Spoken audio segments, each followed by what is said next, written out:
Are you using the correct pattern making tools?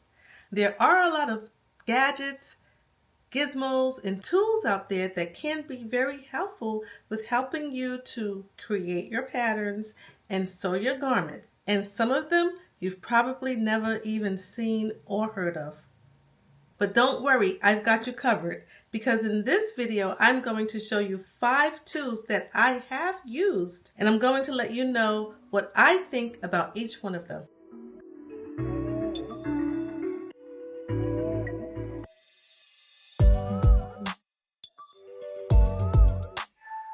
Hello everyone, I'm Aletha of Ribbons and Zippers. Welcome back to my channel. On this channel, I help you to learn tips and techniques on pattern making and sewing that will help you make a better garment. So we all love tools, right? Especially in our sewing room. I know I do. And if you're like me, you especially love it when those tools can help you speed up your pattern making and sewing process. And so I've pulled a few out of my stash to show you today. So these tools are basically used in the pattern making stage. In particular, I've used them to add seam allowances to my slopers. Now before we get started, honestly, I just want you to know that tools and gadgets is not what makes you a better sewist. What makes you good at what you do is a lot of practice. My grandmother used to say, practice makes perfect. And it's so true. The more you practice, the better you become. And that's whether you find a useful tool that you like or not. So with that said, let's take a look at some of the tools that I pulled out for you. Let's start with the first one. Okay, so you know how you have your sloper ready to go. It's already measured out for you. These are your body measurements. And you need to make this sloper into a pattern. So what you need to do is you need to take a ruler. Normally I would use my see-through ruler. And so you would take your see-through ruler and you would make your 1/2 inch seam allowance or 5/8 inch seam allowance or whatever type of seam allowance you like. And so you would go ahead and just mark. Now that's where this Dritz ruler comes in. It's so awesome. I love 1/2 inch seam allowances. So if you take a look, it's perfectly see-through and it is marked with 6 inches. It's a 1/2 inch wide. Look at that. 1/2 inch wide, and it is a 1/4 inch thick. So that's something to remember. So watch. I take my see-through Dritz ruler and I mark my 1/2 inch seam allowance.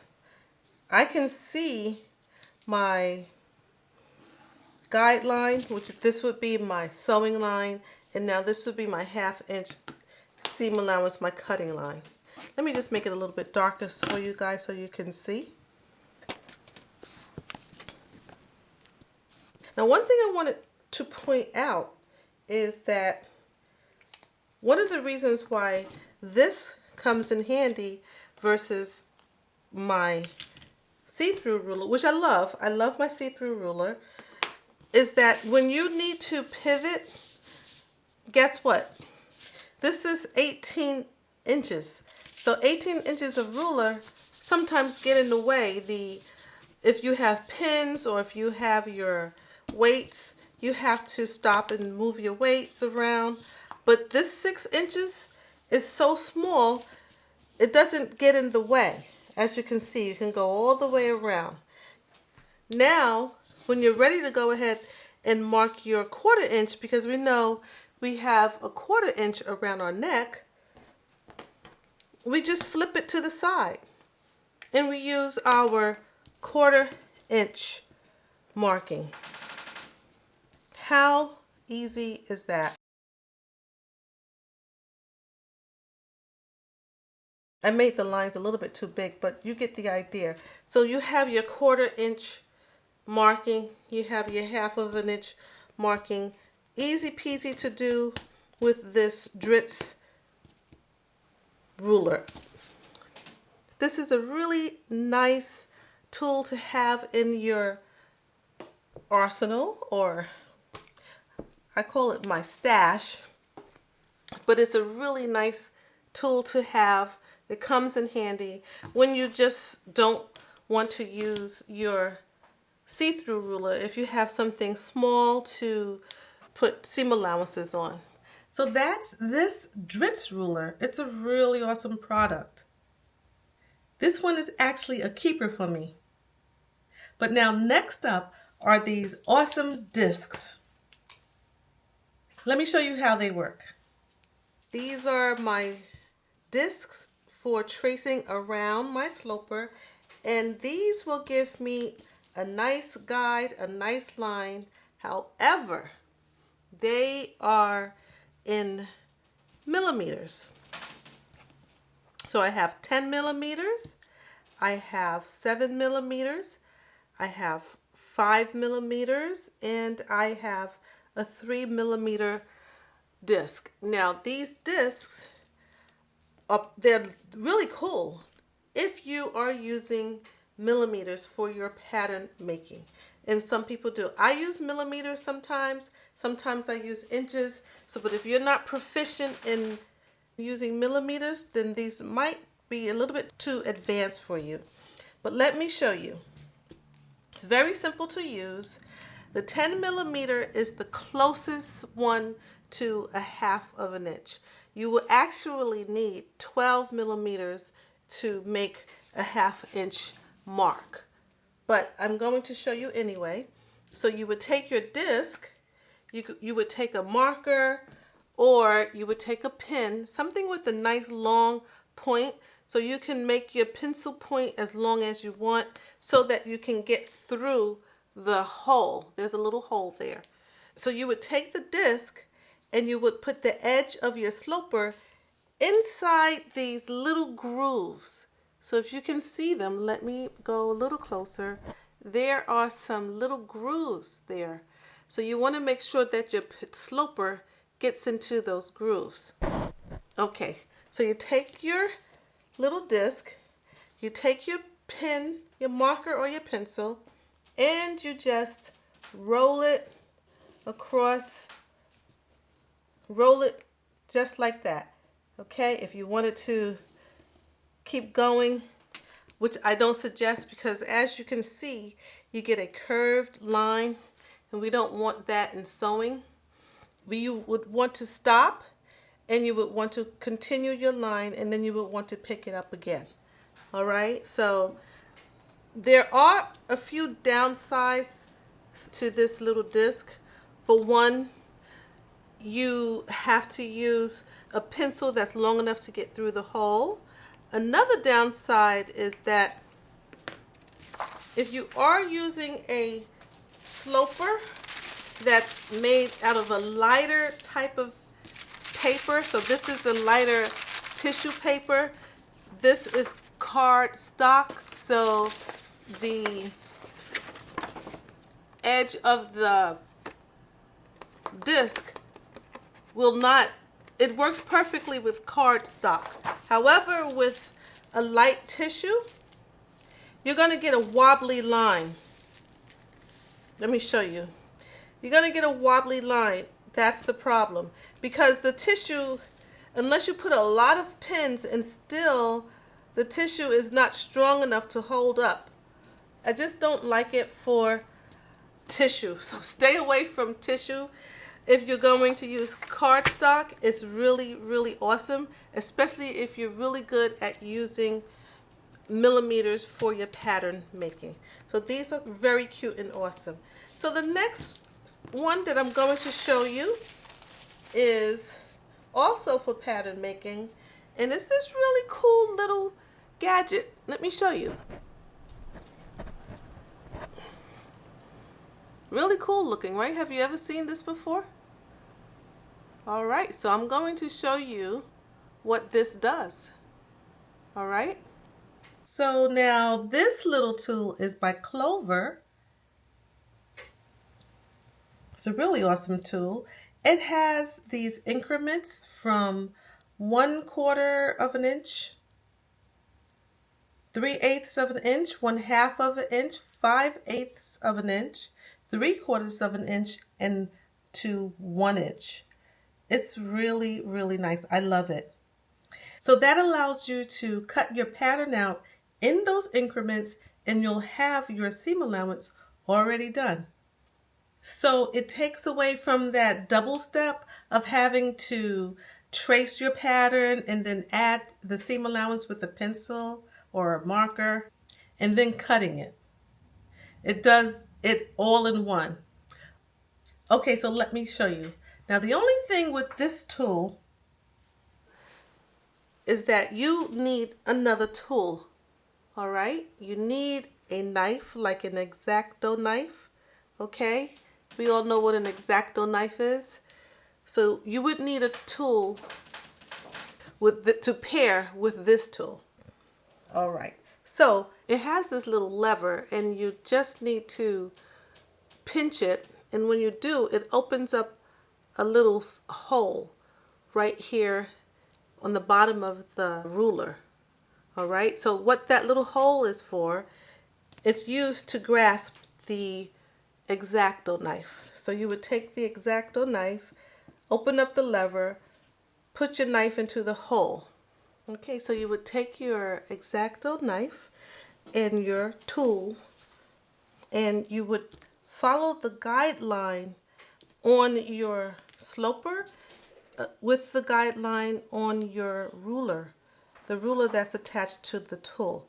So you know X-Acto knives are very sharp, so be very careful. And I'm just going to follow that guideline, keeping my eye on the 1/2 inch mark.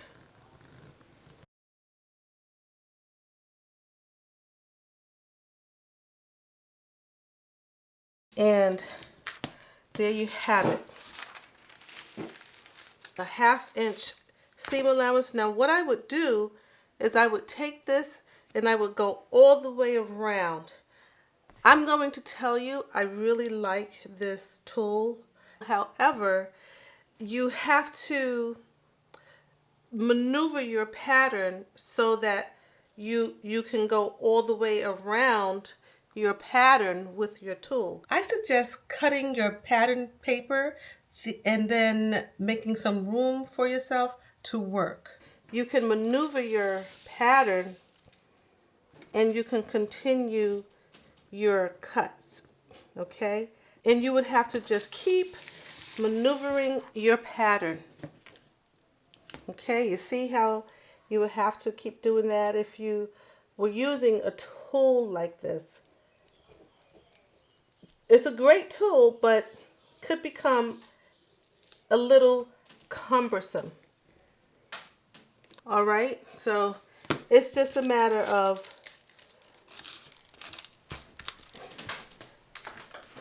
preference. If you like something like this, in there you have it. You have your seam allowance already done off of your sloper, so you would not have to trace the sloper, then make the seam allowance. So this is another nice tool that I like. I really like this one. Okay, again, it's preference. So the next tool that I'm going to show you is a double tracing wheel. So this is a double tracing wheel. It's really cool. It has these two little wheels that pop off, okay, and you use them to do the same type, very similar to what we just did, and I'm going to show you. Okay, so for this tool, I find it very, very good for tracing your sloper onto your muslin. So if you were at that stage in your pattern making process, that's where this little thing comes in handy. Take your sloper and put it on your muslin. And from there, you are going to trace. Now, again, with this tool, This tool is marked with millimeters. So again, you have to be proficient in millimeters. You got to know what you're doing. So it's very simple. The only thing about this tool, just like the other one, is you're going to need something else to make this work. You're going to need wax paper or tracing paper to use with your muslin. That's just the way it works. Okay, so I like this tool. It's very ergonomic. It feels well in my hand. It has all the markings here that you need, from a 1/2 inch millimeter to 3-inch millimeter. It's in 1/2 inch increments, and you could remove the little wheels and place them where you want them. So in my case, I'm going to do 10 millimeters. I know that 12 millimeters is a 1/2 inch. So this one is about, it's a little bit less than a 1/2 inch. So I know that it's a centimeter. So 1 centimeter, which is 10 millimeters. Now the way this works is you're going to use the wax paper.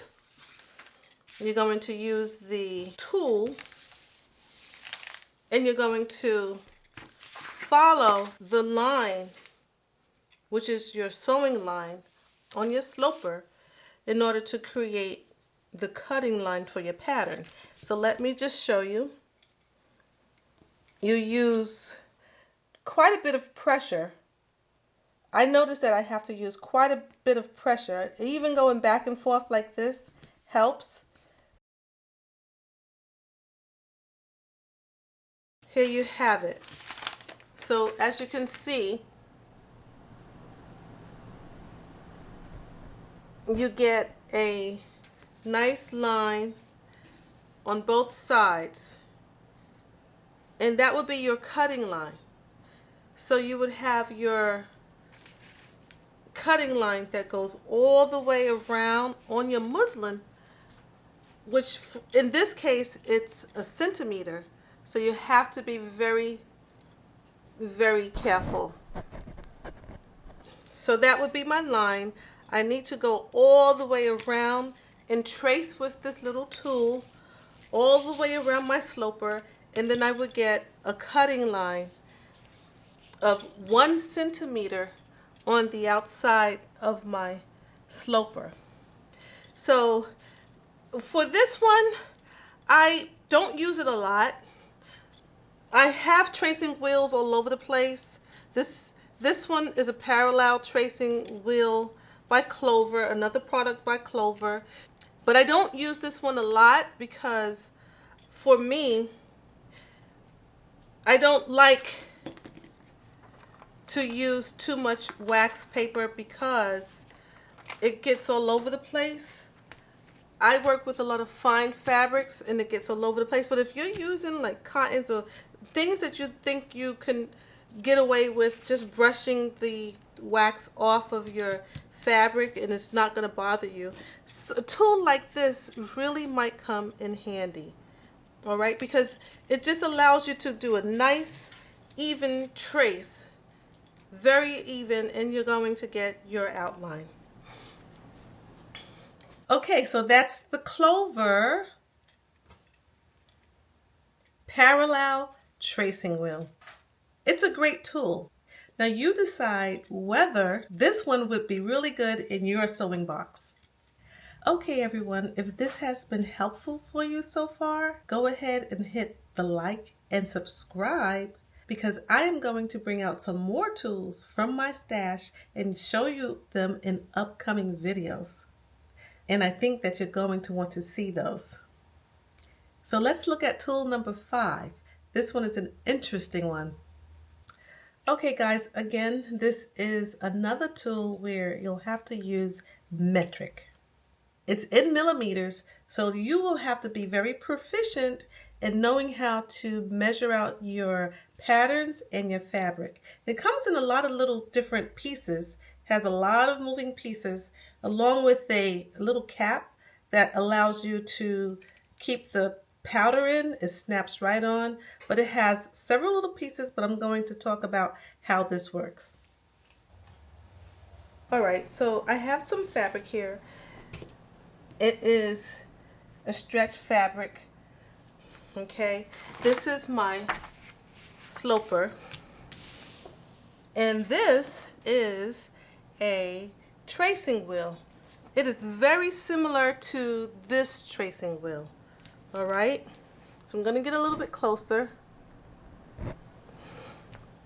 Now this tracing wheel is my go-to when I need to trace jersey or anything that stretches because of the little wheel. So as you can see, it makes a really nice thin straight line. This powder from this little tracing wheel just glides right over the fabric very nicely. Now this one does the same thing. It looks very interesting, doesn't it? So it has these numbers on the inside of the arm that is 15 millimeters, 25 millimeters, and 40 millimeters. 15, 25, and 40. And so this little gadget that goes onto the arm has it goes on the handle, it has the wheel, but it has these little dents, like little finger holders, that helps you to hold it. So once you get it on there, you determine how far or how wide you want your seam to be. And I'm going to go with the 15 for now. So what you're going to do is you keep your pattern weighted down so it doesn't move, and you put the wheel up against your pattern and you trace, and you're going to get a cutting line.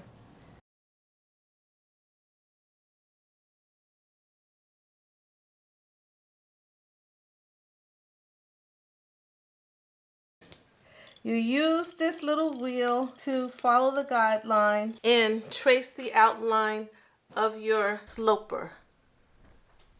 Can you see that?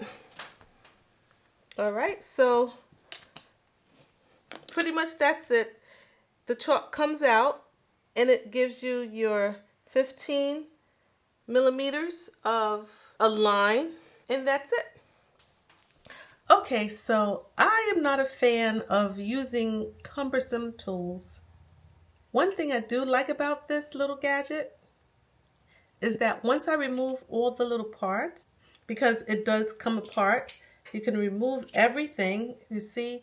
So you would take off the wheel, take off the cap, remove the little arm. When it comes when it comes, it has another piece that's just like the piece on the arm. So there are a lot of little pieces that can get lost. So I don't know, if you like a little gadget that does that, that's fine. You'll have to have a little box or bag to keep everything in. But once you get everything off, it does turn into a tracing wheel without the arm that dispenses the chalk. Now, all of these tools are made to help to assist you to go faster, make it a little more efficient for you. But sometimes I think that the old way is the best way. You decide. I would love to know what you think about each one of these tools, so put a comment in the description. I'd love to know. Okay, so now that you are familiar with some helpful little tools that might be helpful in your pattern making, you might be wondering, what easy peasy pattern can I practice on while using one of these tools? I've got just the video for you. So check out this video. I think that you might like it. Now don't forget to follow me here on my channel where I show you tips and techniques on how to make a better garment. Thanks for watching. See you in the next video.